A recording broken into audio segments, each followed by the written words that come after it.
All right, we are live, waiting on a few more people to come in the space. Thank you all for joining us.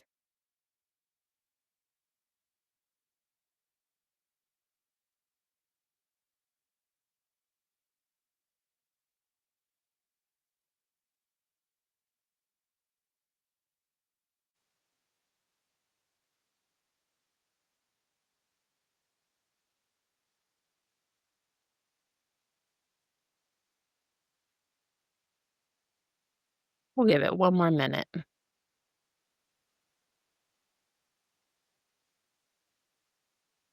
I'll never be.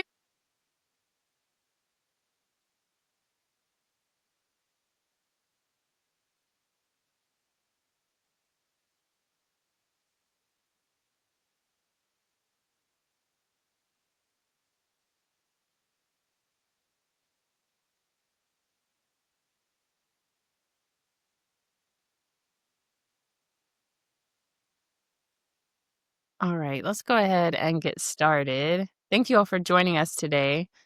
Heather is with me. She is my friend and colleague from Qatar. We both have moved on to other places. She's in Sri Lanka. And thank you for joining me so I didn't have to be here hosting by myself. No problem. It's always a little awkward when no one else can talk, just to be trying to operate in the chat. So thanks for joining. And thank you to those of us who joined today. We got a few more people coming in now. We'll go ahead and get started just for the sake of time. But thanks for being with us. This session will be recorded as well. And when the series wraps, it will be uploaded on YouTube. So there'll be access to the learning for you and your teams after. So this is the third session of the Neuro-Inclusive Teaching Toolkit webinar series. We're doing these every Tuesday since the middle of August to the middle of October. And I've been really fortunate that I'm partnering with a series of 9 practitioners and experts from around the world, wonderful women that have come together to put this webinar together so that there is accessible and free learning to every school, to international schools, to local schools, to public schools. We really wanted to be sure that everyone had access to this learning so we can support all of our kids in our community. So thank you to all of the other practitioners who've helped put this together. And a big thank you to Equip My School, who has sponsored our webinar series. You can order all of your school supplies and any needs that you have as well for your learning support teams in terms of supplies and materials. You can order all of that from Equip My School, and they've been really generous to sponsor this series. So thanks for that. One more logistical detail here. Be sure that you register for each of these sessions. The link is the same each week, but it will send you a calendar reminder if you register for each of them. And that QR code will get you to the registration, just in case you haven't done that.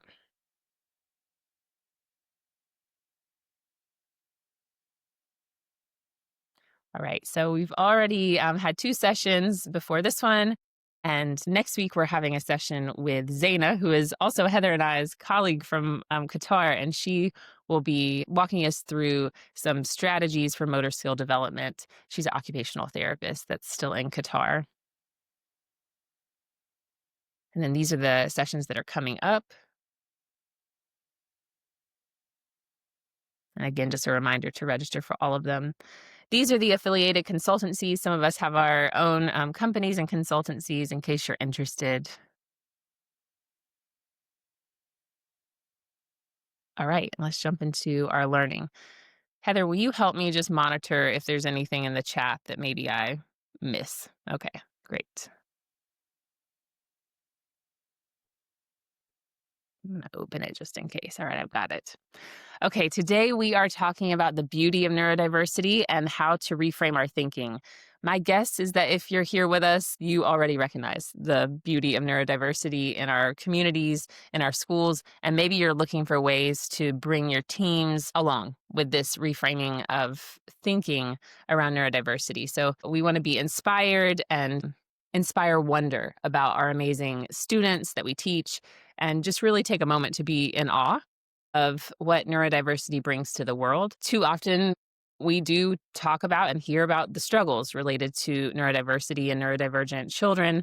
And those are real, but also there's just so much beauty in the diversity that exists with how we learn and how we think. So we're going to take a moment to appreciate that today.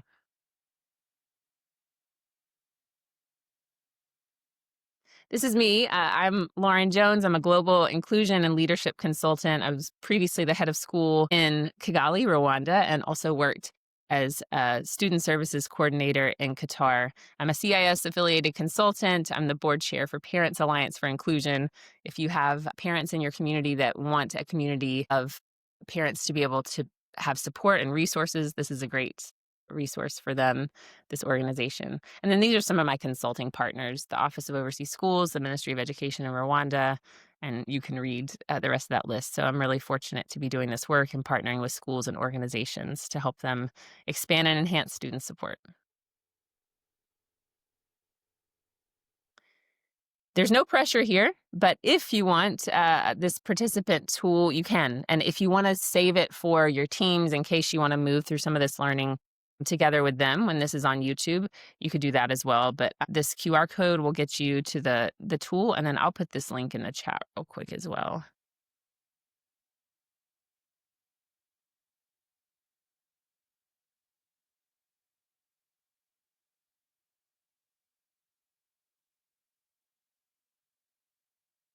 Heather, will you let me know if that works in the chat?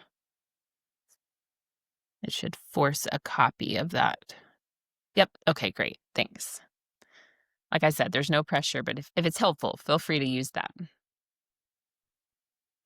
right, before we get started in our learning, could you just drop in the chat your name and where you're coming to us from, just so we know who's with us today?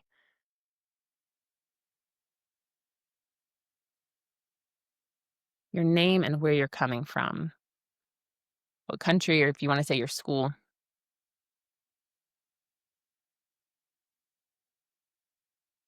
All right, Ria, I hope I'm saying your name right, from India. Ole from Uganda, welcome. Danielle in Kazakhstan. Danielle, I'll be there in just a few weeks. Lexi from Uganda. Timo, hi. Glad you're here. Shira from And I think I have one of my people here, Shira from Sri Lanka. Oh, that's fun. Yeah, Danielle, we'll have to connect. Send me an email. Louise is here. Hey, Louise. All right, we've got people from all over the world, all different time zones too. Thank you all for making the time for this. Okay. All right, good. Good to know who's here. We'll go ahead and jump in.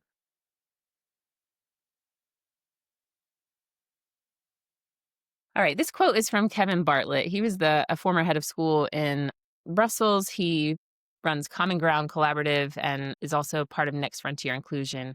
And he says, as humans, we are naturally diverse. Our diversity is the source of human strength, creativity, and sustainability. And it is our strength. We go further and we survive better because of our diversity. So think for a moment about, survival thousands and thousands of years ago. If you are surviving in nature, would you prefer to be with a lot of people that are thinking exactly the same as you?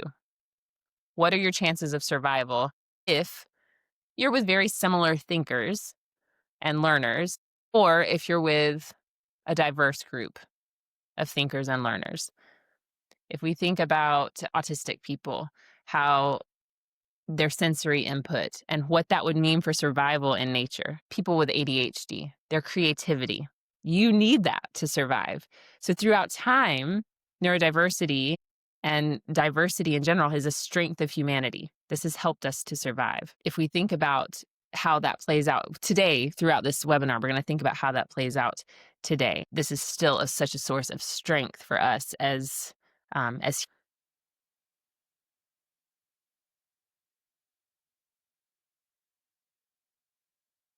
So we are hosting, I didn't say this at the beginning and I should have, we are hosting these webinars so that anyone can join us. So some of you may be like, well, I know all of this and I understand a lot of what we're sharing, and that's wonderful. But we are hosting these so that anyone can jump onto these webinars and onto the YouTube channel and be able to learn with their teams. So I should have said that from the beginning. So we're going to start by just talking about how our brains are different. And we're going to be learning about how amazing that is. We'll focus throughout this webinar series, we're going to be talking about ADHD, about autism spectrum disorder, a little bit about twice exceptionality, ways to support these kids in our schools, and really how to build compassion within our teams and understanding of what their experiences are. So there's a kaleidoscope of strengths that come with diversity of thought and learning and neurodiversity. There's a kaleidoscope of perspectives and talents, and that's really important for us to frame our conversations when we are talking about neurodivergent kids in our schools. Each type of neurodivergence has a range within it. So all people with autism or all people with ADHD are not the same. And we do often make generalizations, and there's research behind typical traits of people with autism and ADHD, but it's not necessarily true for every person. And we'll talk more about that in the session today. So the question is, how can we make our classrooms a space where all learners thrive? And that's what we're going to be looking at throughout this series.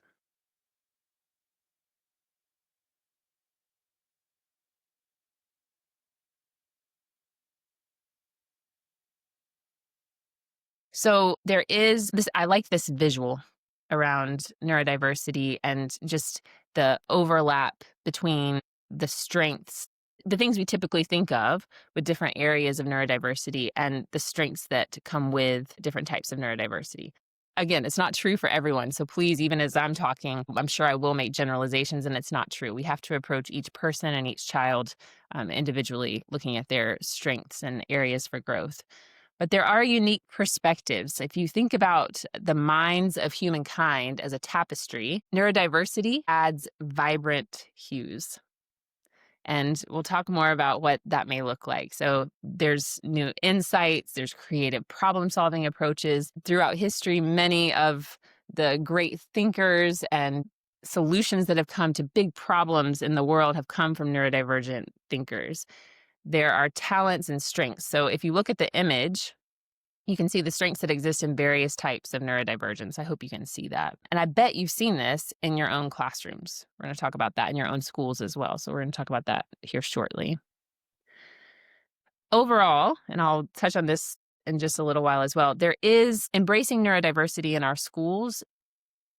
When done well, it increases the academic outcomes for every kid in our school as well. So when we really embrace these students and their perspectives and their talents and their strengths, and we create inclusive spaces, everyone comes up. Everyone's academic outcomes are better. Social emotional growth is better for every kid in our community. So belonging and acceptance of all children in our schools benefits every child in our classrooms and in our communities.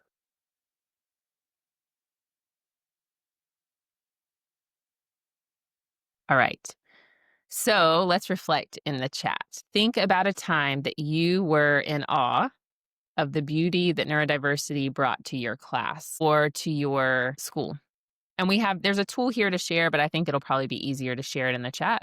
So let's just do that. Think about a time that you were in awe of the beauty and the wonder that neurodiversity brought to your class or to your school. Tell us about a time.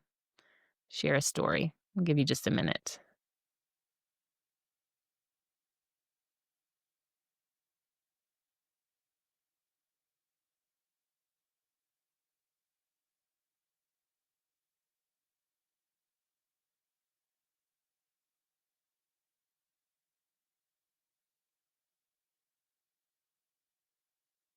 I'm going to share one while you all are thinking of your stories and sharing. When I was the head of school in Kigali, we had a student join us that just had a different profile than any kid we had accepted before. And we said yes, and we were going to figure it out. Like, we didn't necessarily have everything in place. It was a little bit of the building the plane as you flew it, which I'm very much okay with when you can do right by kids with that approach. When he came to us, his speech was unintelligible. You couldn't understand what he was saying. And he was a runner. So he was in second grade, and he would take off when he got overwhelmed and keep us on our toes around a really hilly campus. And what I was just amazed at through time with him and through proper strategies and intervention, watching how he was able to connect with his peers and how that classroom shifted because he was a part of that space was just really incredible. He brought something so different to that community that they needed and that every kid needed. And you watched every kid be impacted. Even parents came to me at the end of the year. I'm so glad. I'm going to call him I. I'm so glad that I was in my child's class. I'm so glad that they're friends. It just changed the dynamic for every person in that classroom in a really great way. And the kids, they're not like they're supporting him. He takes off running. They're like it's fine. The kids almost do it better than us, right? And they were much more adaptable than the adults were, but truly watching how every person in that room was impacted by his presence and belonging in that space was really special. All right. Oh, Christelle's with us. Hey, Christelle. Seeing kids help each other, knowing how one would be struggling with a task. Yes, exactly. Watching community come together, like true belonging happen in classrooms is really special. Timo says a child with Down syndrome effortlessly, naturally reaching out, a big hug to another student that was going through a hard time. That human connection, the emotional connection. Oh. Seeing students in classes celebrate when neurodiverse student is successful, having students embrace differences, coming together during Neurodiversity Week to celebrate each other. Yes, it's really wonderful, isn't it? That's what I mean. Sometimes our kids, it's like when I do work with schools around culture building, the kids have come along and it's the adults we have to work through, different experiences and beliefs and get there. But the kids, it's naturally there to just embrace each other. A kid with Down syndrome being able to make his own song about superheroes inspiring others to sing along. I love that. I would love to hear more about that story, actually. Seeing students support their neurodivergent friend or classmates. Hey, Aisha, welcome back. Timo, one of our boys with high functioning autism, took on multiple roles at the end of the year. Drama production. Oh my gosh, because he was one of the main cast. Oh, the cast member had lost their voice overnight and couldn't play the part, and he knew all the lines. See, right? Those strengths. It's amazing. Christelle, this morning, early years 3 student who has some interesting traits went to another child who had bumped his head and inquired how he was doing, showing empathy. Right, love that. And an autistic kid calming down another kid by remembering his favorite thing. Oh, so like how he had a self-soothing strategy and he helped, or he, she, they, yes, okay, we're able to help someone else. Oh, fantastic. It's those moments, like holding on to those moments where you really see the beauty that exists in your community. And that's what pushes us forward to have greater inclusion in our communities because we see the value of it in these moments.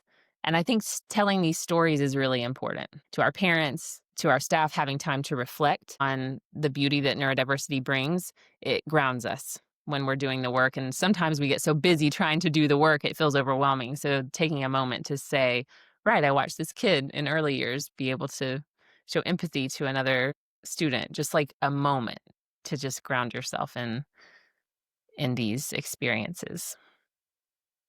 All right, thank you all for sharing.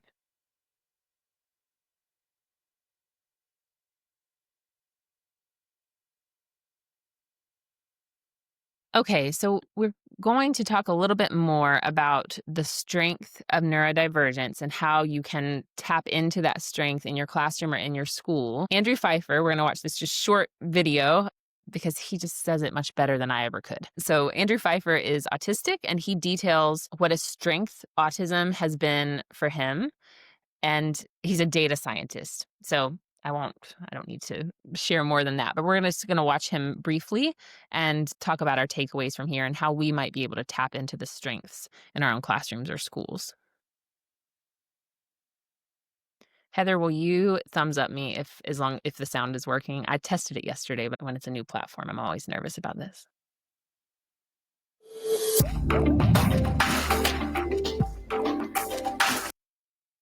We're going to skip ahead. It's a great, take time with your team to watch the whole thing if you can, but we're going to skip ahead just to this part that I wanted to share with you.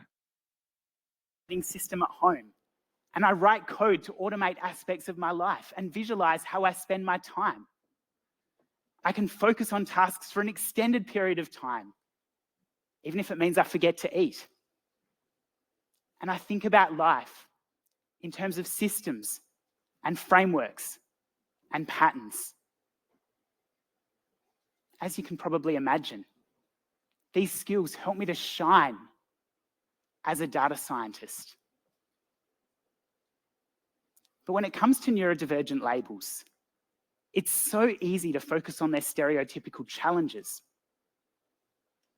Autism, socially awkward, ADHD, easily distracted, dyslexia, reads back to front. And it doesn't help that these labels often have the word disorder in their official medical name. Autism spectrum disorder, attention deficit hyperactivity disorder. Because after all, neurodivergent people also have profound strengths. Many people with ADHD or dyslexia are highly creative. Imagine for me plotting someone's strengths and challenges on a graph. For neurodivergent people, our graphs would look a lot spikier compared to the graphs for neurotypical people. Both our strengths and our challenges are often more pronounced. But it's important to bear in mind that if you've met one neurodivergent person, then you've met one neurodivergent person. Everyone is unique. Yes, there are common neurodivergent traits, but everyone is unique. Not everyone with autism likes maths or IT like I do. I hate working from home. Many autistic people love that. As a data scientist, I love using numbers to tell. Okay, we'll stop there. Let me see if I can figure out how to go back to my screen. I might not be able to. Hold on.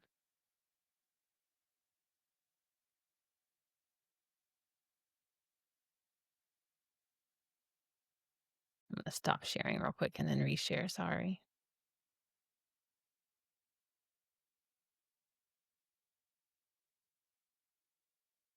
All right, so in the chat, tell me your thoughts about that video while I reshare my screen. What did that bring up for you? What was new?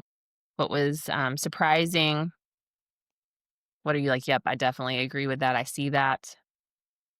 Heather, can you help me with the chat just for a minute Yep. while I reshare my Yeah. screen? Thanks. Yes, his suit was amazing. Right?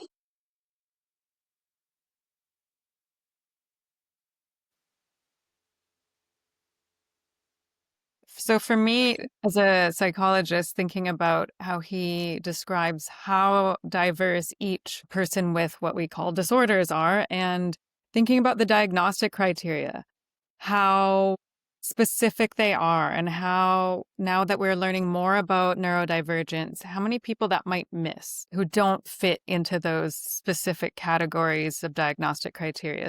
When I have my presentation, I will talk a little more about that and in ways that can help you in a school setting. But that's just something that watching him speak really reminded me, is that are our diagnostic criteria for these disorders really Mhm. Exactly. There's all the research now around how women are often misdiagnosed or diagnosed later, right, with both autism and ADHD, I think. I don't want to misquote anything, but certainly ADHD because the trait's just like different than what Yeah. we've often thought. Okay. Yeah, the awareness of his strengths. I know, right? We got to do that for our kids. Like as I watched him, I'm like, this is what I want kids that I'm working with and schools that are working with neurodivergent kids. I want kids to be able to come out of high school being like, and these are my strengths. You know, here's my what did he say? A graph, right? Here's my graph. And I know my strengths and I know where I need extra support, but leveraging those strengths, which And really I is think reframing. Oh, go ahead, Heather. Sorry. a good thing to think about is, do you see that in your school? Do you see your neurodivergent students celebrating or recognizing their strengths? How is that shared across the school? How is it celebrated and recognized? Or is there room for growth in that area? Exactly. That I was about to say, even when you're doing your learning plan meetings, but if you call those IEPs, ILPs, student learning plans, how are strengths discussed? And is it considered when you're doing post graduation planning? It's a reframe, right? Talking about, sure, this is how we need to support this student, but also how are we really tapping into these strengths so that they know and are empowered to be able to speak about them and advocate for themselves. So there's a few comments of, I see them hiding. They don't want to be pointed out. Mm. I see room for growth in this area, especially schools writing narratives about students in general. Right, Danielle. Yeah, it's intentionality, isn't it? Like walking into each meeting saying, okay, we're gonna start with strengths and how are we going to intentionally plan around our kids knowing and acknowledging and embracing their strengths. Oh, Aisha says, I love when my student says that, Miss Aisha, this is the best I can do, and he attempts to do the artwork. So he's saying, like, this is the best. Yep.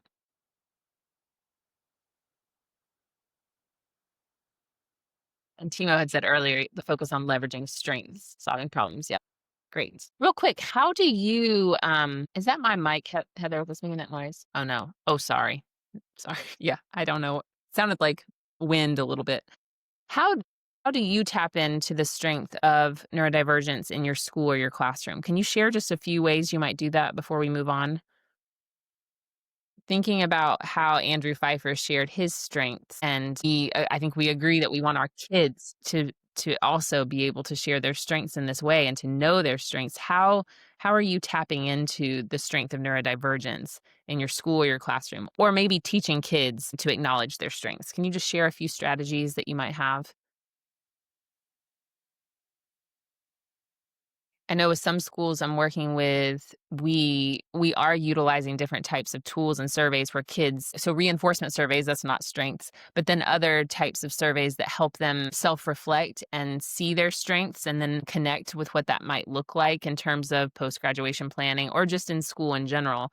But we do use different types of surveys for kids to get, because it's hard sometimes for us to acknowledge, even as adults, our own strengths, right? You almost need to go through like the Clifton Strengths test. I did that recently, and it was really, I was like, right, that is a strength. I hadn't thought about that in a long time. So you kind of need a tool to help get you there. Heather, is there anything you all use that you've used to help kids or schools tap into this strength? Well, I'm just thinking offhand because this happened recently in our primary school. Our learning support teacher and counselor often do read alouds with the classes. And one of the books they've been doing recently is, I'm probably getting this mixed up, My Brain is Broken. So it's looking at a student, a little boy who is having trouble at school and he thinks his brain is broken. And it's a story about how his teacher highlights his strengths for him and helps him recognize them. So that's usually followed with some activities for the students to reflect on the things that they feel that they're good at or the qualities that they have in themselves that they feel are positive and share them with the rest of their peer. And there's a lot of activities that you can continuously build on that. So that was one great little and fun activity that we've been doing in our primary school recently. That is fun.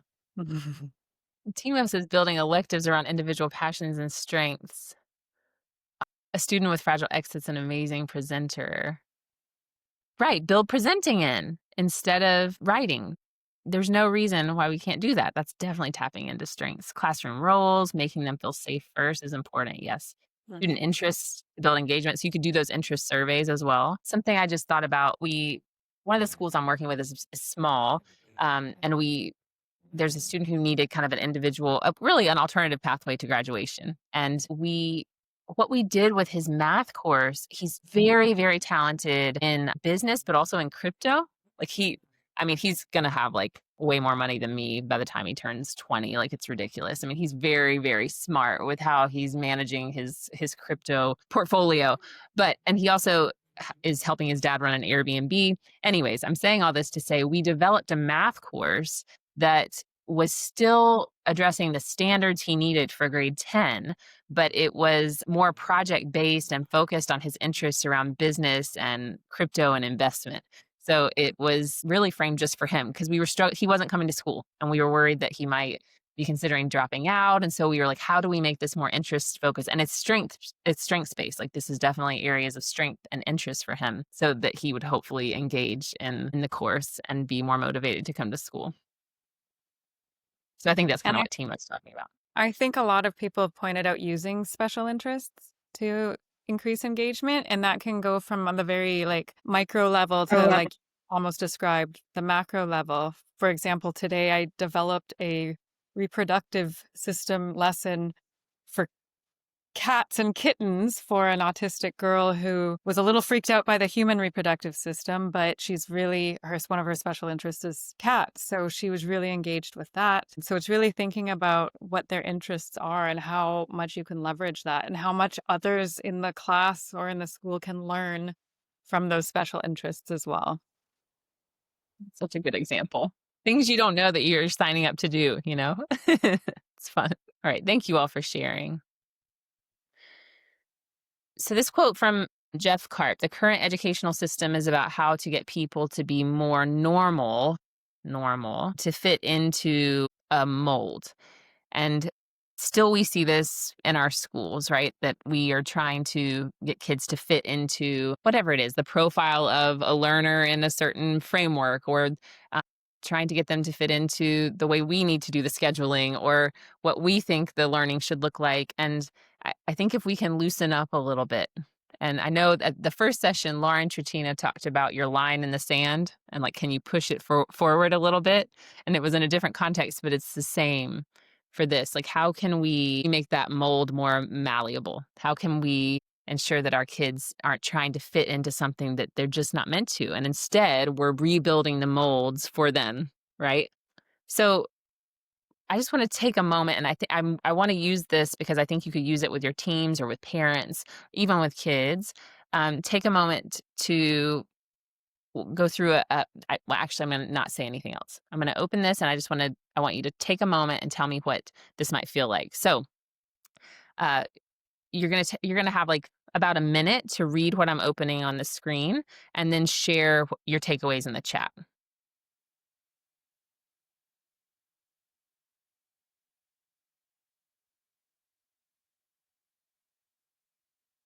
So you've got about 1 minute. Just read it carefully, and then share what you learned in the chat. You're welcome to take notes if you need to.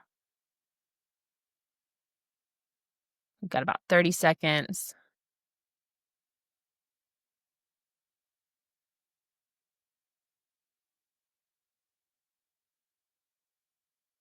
All right, go ahead and wrap up your reading.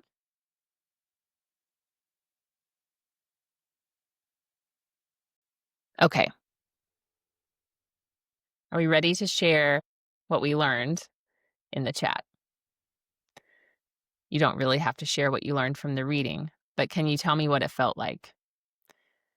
So you weren't really I did give you a little too much at the beginning there, but what did it feel like to suddenly have to read? You were timed, you had 1 minute, frustrated, confused, and defeated. I can't read because it's flipping around, right? Learned nothing. Yeah, it feels terrible. Exactly, frustration. Wanted to give up. Mhm. Right, Liz? I know. I think about this, even with our, like, recruitment strategies in international schools, how we have time tasks sometimes for who we're recruiting, and I'm like, if people are neurodivergent, timing can be so stressful. Mhm. Yeah. Pick the words, couldn't read, the time constraint. Exactly. Persistence. Liz is like, " I'm gonna figure this out." I wanted to summarize and skim the text. Okay. So just using something like this simulation for your teams or parents or students, even just to get a glimpse into what it might be like to be dyslexic. Words are jumping around, letters are jumping around. It may not look that like that for every dyslexic person, but just the idea of being put in a task with a time constraint and seeing what that experience could possibly be like for someone with dyslexia is, yeah, just a different experience. All right, let me share my screen again. Ah, Timo, let me share in the chat, actually. I'll give you the link so you all have that to use with your teams. Thanks for saying that. Before I share, let me put this in here real quick for you guys. There you go. This one has been really helpful for me with parents too, when we're talking with parents about like when they maybe are just learning that their child is dyslexic, helping them understand what it could potentially be like. Really don't want to say this is what it's like for everyone because it's not, but just a glimpse into what it might be like. Yeah, I think so too, Liz, about the PD. So, all right, you've got that now.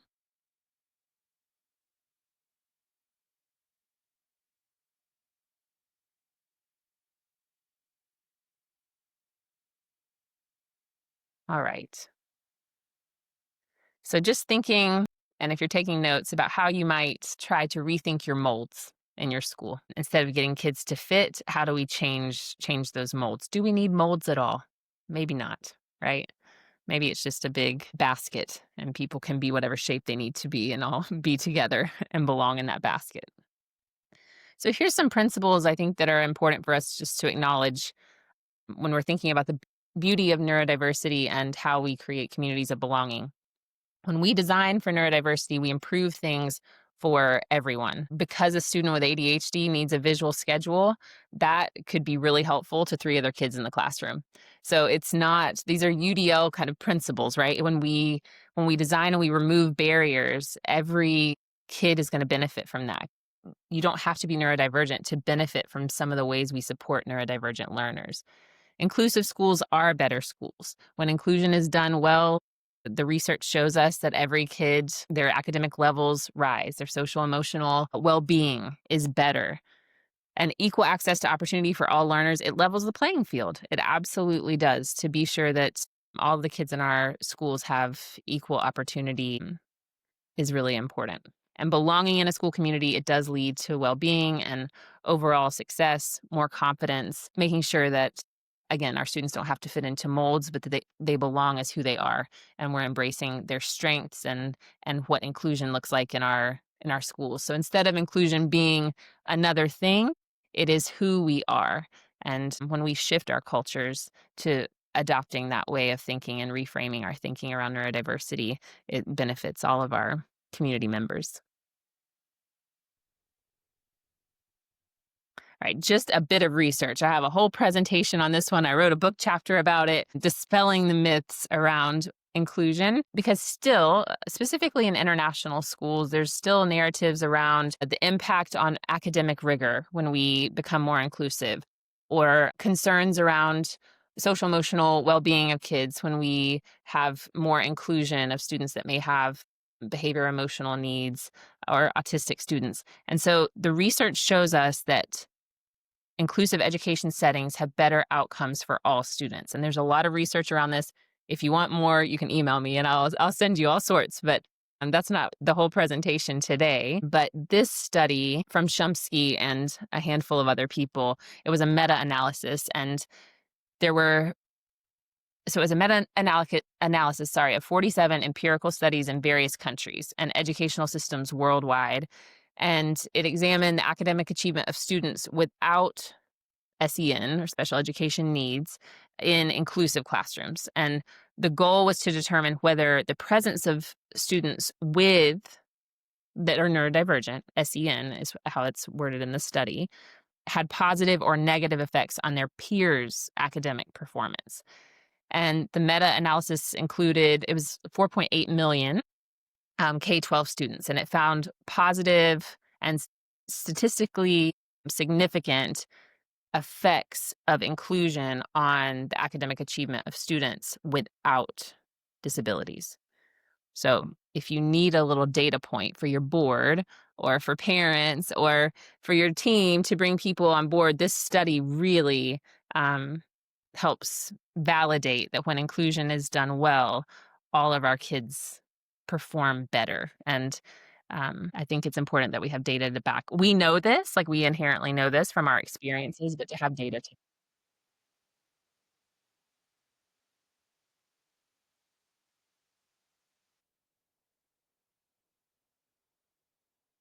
So another reframe that could be important and helpful in your school communities is just moving from thinking about a medical model to a social model of inclusion. This is a good practice to move through with your teams and your teaching teams, your leadership teams. So thinking about instead of a neurodivergent person needing to be fixed to fit in the society. So this goes back to this mold as well, or to fit in the school, that the school or the society needs to change so neurodivergent people are part of it. I don't know if that, Heather, does that make sense how I'm explaining it? There's also whole presentations about this, but yeah. Okay. So instead of saying, you can't go to something, a cinema somewhere because of a hearing impairment, the cinema doesn't have what someone with a hearing impairment needs. Or you can't go to, I mean, I think my mom has a vision impairment, and there's so many things that I think about when I'm traveling with her that she can't do because there's not accessibility for her vision impairment. And instead of she can't do all these things, reframing where, well, this cafe hasn't provided a menu that she can read, right? Or an accessible option for her to be able to read. And then And for also, all of you, yeah, that are familiar with the UDL model, I think there's already a presentation about that. And mhm, thinking about it's really taking the barrier out of the child or the student, and the barrier is actually in the environment. So it's how do you shift the environment to accommodate for the challenge? yep, exactly. Yeah. And it is really reframing. It's something I think I'm still very much working on, and I'm sure it's just kind of a journey because we're still very much in a medical model and in many ways of the way we talk about neurodivergence and disability. I do have links to a lot of what I'm sharing in the presentation and a Padlet I'll share with you at the end. And there's a Padlet for this whole series, this webinar series. So I'll share that again at the end. So, a few ways that we can embrace the wonder of every mind, every thinker. We can celebrate differences. We can recognize that each student's unique mind and thinking contributes to a vibrant community. And that's intentional, celebrating uh, these differences and diversity. We can foster more inclusion, creating environments where all students feel that they belong, that they're valued, that they are supported. We can inspire growth by empowering every student to reach their full potential by tapping into strengths and embracing students' individual interests and areas of strength. How have you done this in your communities? Are kids leading any of this work? How do you make sure, or how could you, if you're not there yet, how could you um, be sure that you're embracing the wonder of every mind in your community? And I am really curious if kids are leading any of this work. I know in my experience, I've found that kids are so creative sometimes in figuring out how to build out inclusive culture in our schools. So please feel free to share in the chat. One thing that we've done at our school, and this was an initiative led by the middle school design teacher to support neurodiversity, and we've had students as part of their design project build a sensory pathway in some of the hallways in the primary school. So it's all a student led initiative. They gathered some knowledge around sensory integration and movement and what neurodiverse students might need to re regulate or to help them re engage or calm themselves down. And they designed it themselves, painted it themselves, and it's really cool. So that's going to be an ongoing project for our middle school design classes through the years to keep this trend going. That's a great example, and how fun for them. We had students lead celebrating neurodiversity student assemblies last year. That's fantastic. We did that too, Danielle. We had monthly celebrations, community celebrations, is what we called them, based around our values when I was head of school in Kigali. And inclusion was one of our values and part of our mission and vision. And so the kids presented, each a grade level was responsible each time, and they presented on that. And it really, on inclusion in different ways. And it was really wonderful to see how they chose to do that. Thanks for For any sharing. schools that are not there yet, I'm curious what you feel like the barriers are to rolling this out, where you feel that there might be resistance or lack of knowledge or not knowing where to start. That's a good question. Timo says, yeah, including neurodiverse students in everything we do. Absolutely. Yes, not only participate, but also succeed, right? You're not just checking the box. They're here in the seat, but no, they're actually participating in a way that contributes to belonging. Okay, here's one of the obstacles. Some schools had concerns that the students would be targeted in some way, right?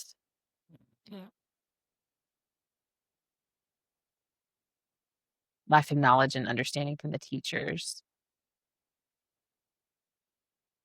I think what I've found with some schools I'm working with, there's still some fears from teachers sometimes around not, they don't want to do harm, and they don't feel prepared necessarily to support neurodivergent and disabled kids. And so there's a fear around that. And it's not an aversion overall to having the kids in the community. It's I don't want to do this wrong. I want to do right by these students. And I've seen that as an obstacle sometimes. Yeah, understanding the value of neurodiversity. Yeah. Okay. Our neurodivergent learners interviewed the candidates for the head of primary. I love that. I think the understanding piece is big too, Timo. And I think that's why I hope maybe you'll be able to use parts of this presentation with your teams if that's something you're struggling with, parts of all of this webinar, because it will increase understanding and empathy and hopefully build compassion. So empathy in action. Here's another good one from Shira. Having a sale in school on handmade crafts by neurodiverse kids and gave them the stage to explain how they made it. It's great. Liz just talking about neurodiversity and bringing to light what really engages all of our students.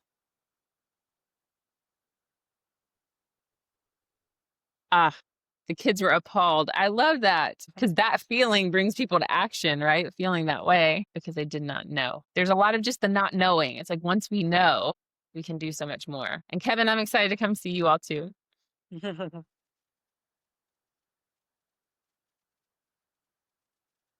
That's fantastic, Liz. Thank you. All right. I'm aware of time, so we don't have too much time. So I'm going to move through this last little bit. I'm a very typical teacher. I overplan every single time. Heather can probably attest to that. But just a brief note, and this is a much bigger conversation about ableism. In the Padlet that I'll share with you at the end, there's more resources for this if this is something you want, some work you want to do with your teams. But disability advocate Talila Lewis has a working definition of ableism.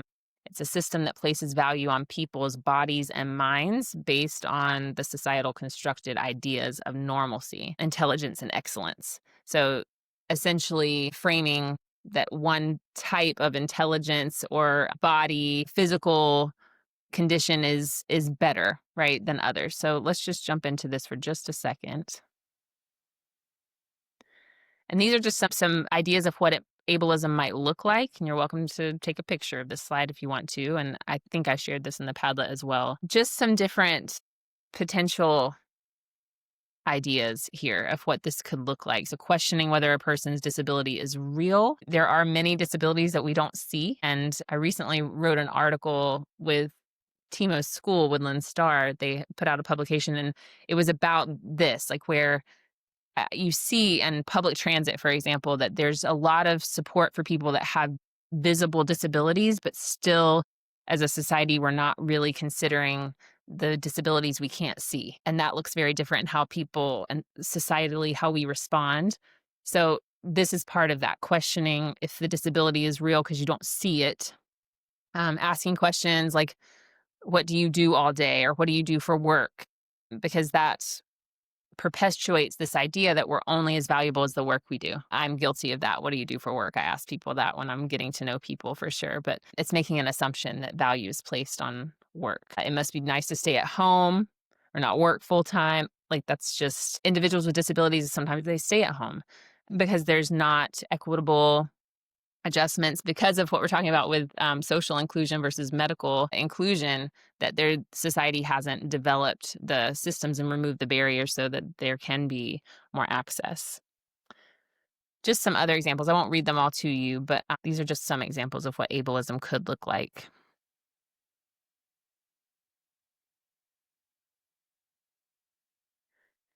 And then just a note about language, because when we're talking about the beauty of neurodiversity, and you'll read one article that says one thing about how we use language and another that says another.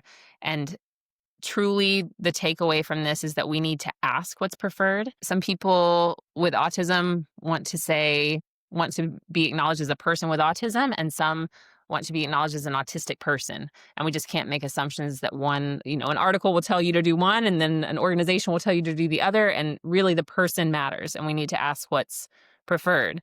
As Andrew Pfeiffer said, one neurodivergent person is one neurodivergent person, and we need to ask them whether they would prefer person first or identity first language, or follow their lead with how they're introducing their disability. But that's just a note about language, because there's a lot of talk about this right now, actually, with how we discuss neurodivergent and disabled people.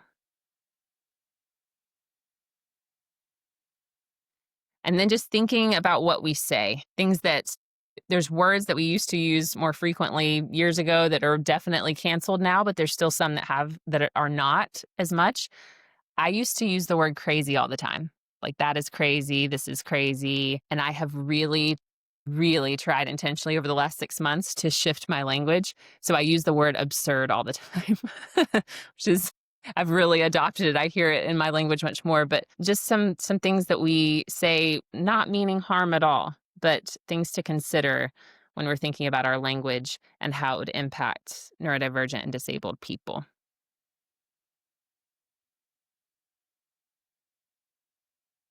All right, a few strategies for your community. As you've said already, some of the obstacles that exist are around education. So destigmatizing neurodiversity and disability, intentionally educating and open doors for conversation and learning, reframing our thinking. That takes time. It takes learning what your community actually thinks, and then taking the time to work through some of those beliefs and then re-educate to be able to have conversations around neurodivergence and how we support these learners in our communities. You've already talked so much about this, the celebration of neurodiversity and the ways you're doing that in your community. So diversity is our strength, and celebrating that we all exist and learn and grow and socialize and navigate the world differently is an important part of building a culture of inclusion and belonging. So take the time. Take the time to celebrate. That is so, so important as a staff and as a school, with your students, with your parents. And then centering disabled voices, merely talking about the struggle of neurodivergent disabled people or the triumph of any person is not telling the whole story. So ensuring that the voices of disabled people in your community are heard equitably is really important. Not if they don't, I'm not saying to force people to speak and tell their stories, but just centering disabled voices in your community is a great strategy for this work.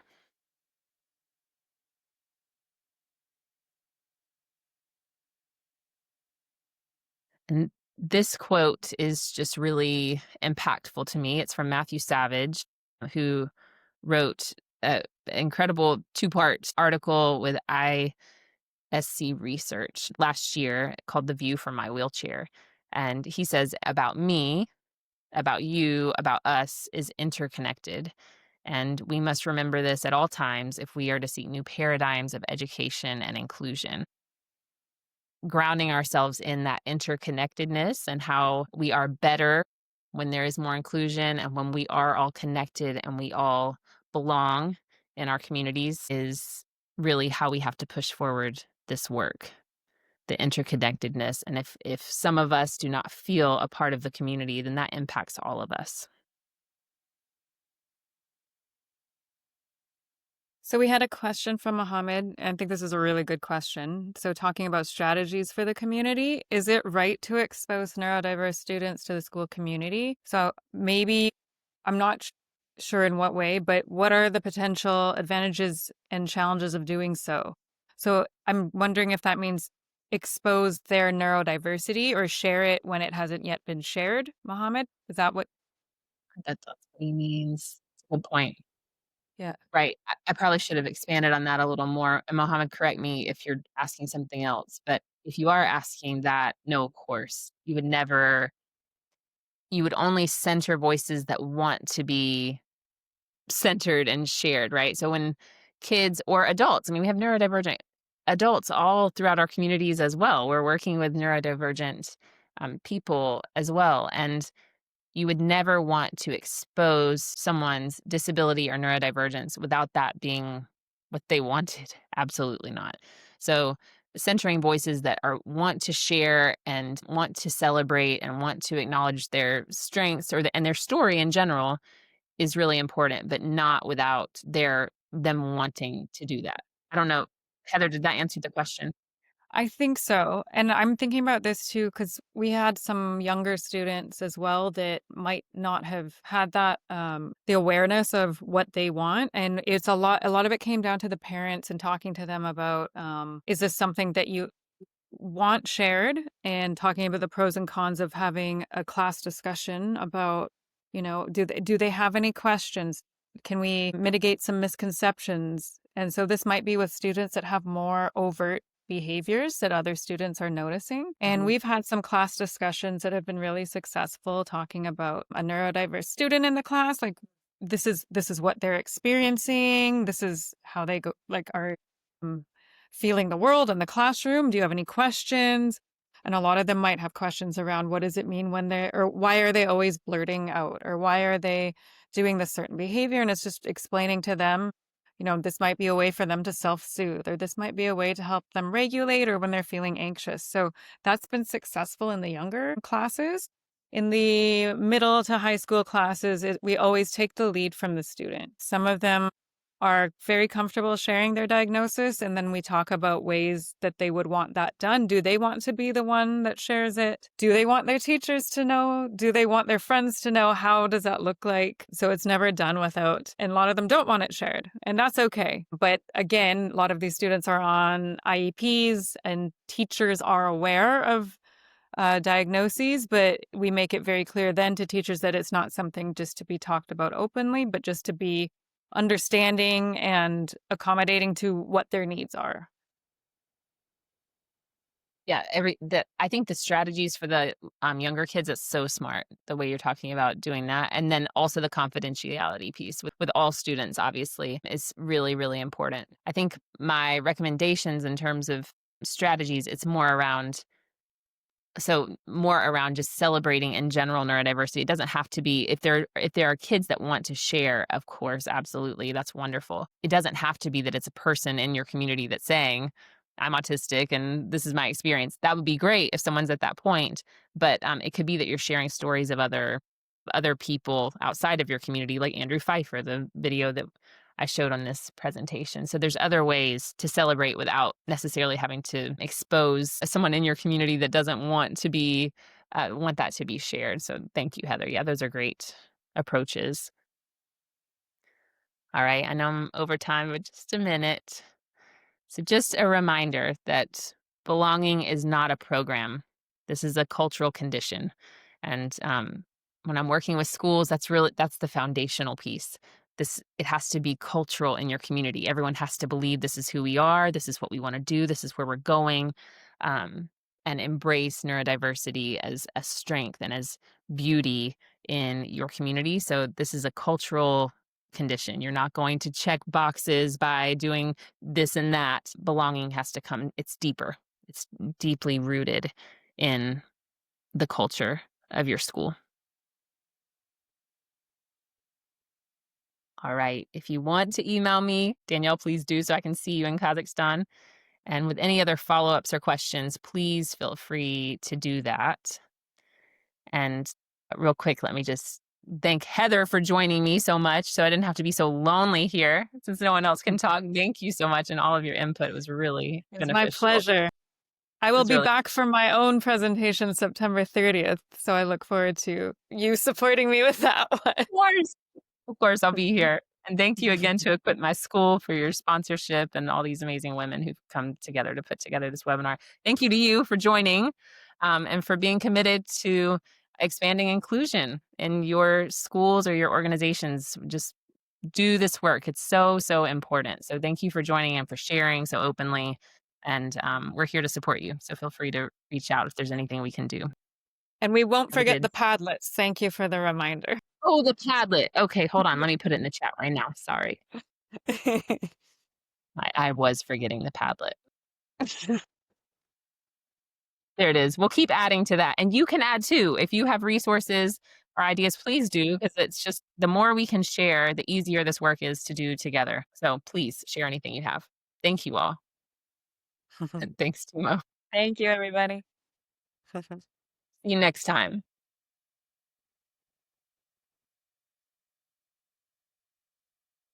All right, Heather, I'm stopping the recording, but you can stay on. Thanks, everyone.